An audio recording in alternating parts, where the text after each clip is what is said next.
I spent 4 years planning product launches and leading confidential operations at Apple, and then moved to leading some of the most top priority projects at TikTok for the past 3 years. But I've never taken a single project management course. I've seen quite some colleagues at TikTok blow up projects, get put on PIP, and then eventually fired.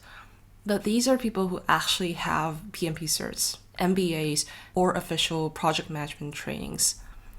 In my case, I wasn't a trained project manager either. No one taught me how to lead, no roadmap, no directions.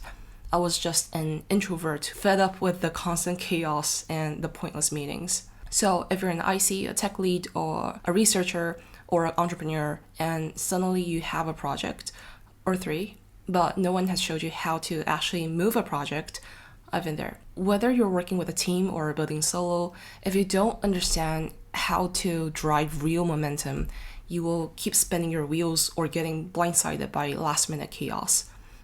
I've seen too many failed projects at work. So I'll just show you 3 key things that actually move a project forward, especially if you're not an officially trained project manager. Step 1 is to define what success looks like. First of all, do not start with managing the tasks.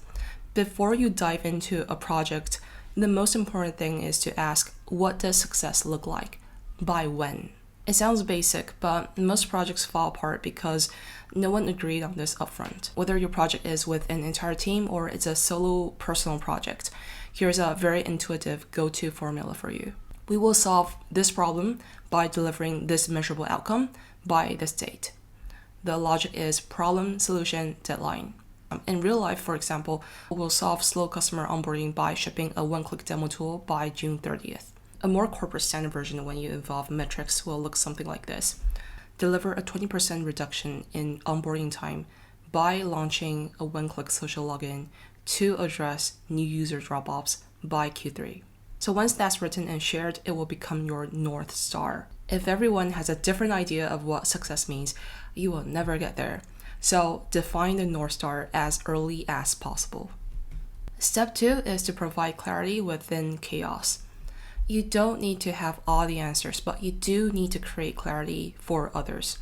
If we don't have clarity, we will all drift into different directions.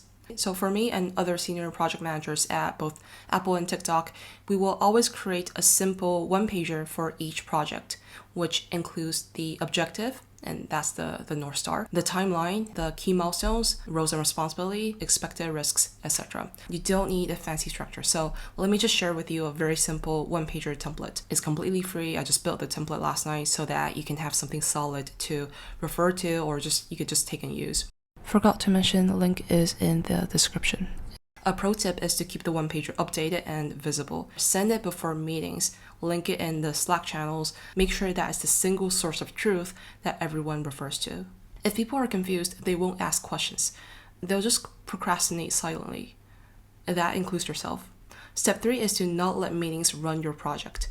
Inexperienced project managers usually assume that more meetings will lead to more alignment. And I know that some leaders who are a bit out of touch also think this way.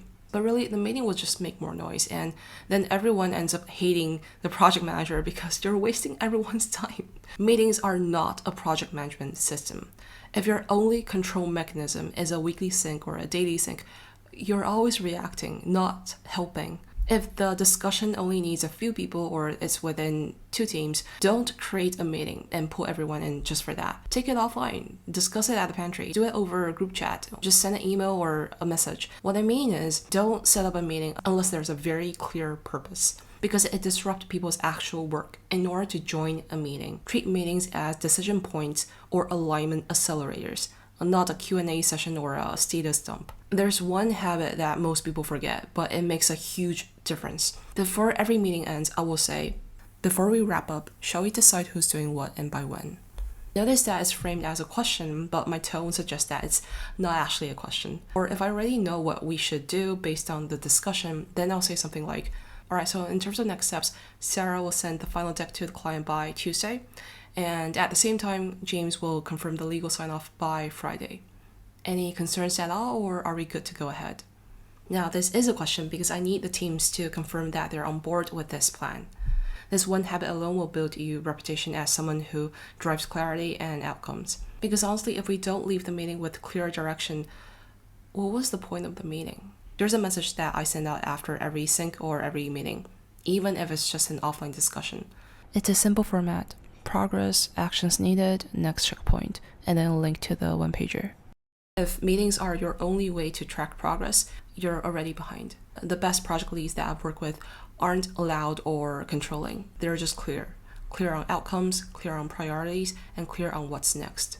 And you absolutely do not need to be a certified project manager or have a PMP cert in order to do that. Just someone who's willing to think like a driver, not just a doer. So what do you think? Let me know in the comments. And if you want to see more, subscribe to this. I make videos about real life strategies and sharing my own experience working in tech. I'll talk to you soon. Bye.